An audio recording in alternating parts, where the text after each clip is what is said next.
Welcome to the Rim Break Rodeo. We hope this video helps.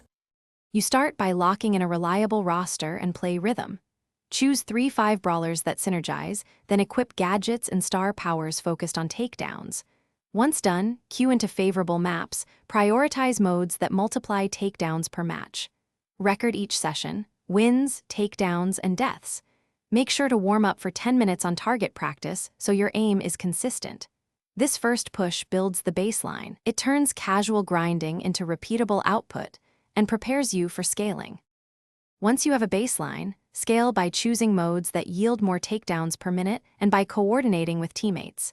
You need to call targets, focus fire on weakened enemies, and rotate to control spawns and objectives.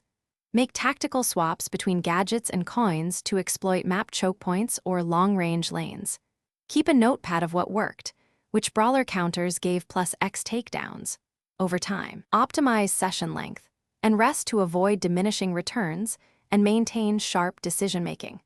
You close gaps by increasing effective playtime and refining execution. Leverage events, tickets, and seasonal boosts to scale throughput. Make sure to farm during double reward windows. Monitor takedowns per hour and adjust which brawlers you prioritize. If you hit a plateau, diagnose, reduce lag via settings, practice aim with drills for 15 minutes, or step away to stop tilt. One key tip: when matches go bad, reset loadouts and focus on macro rotations. That single change often restores gain velocity. Thanks for watching. Consider subscribing if we helped you.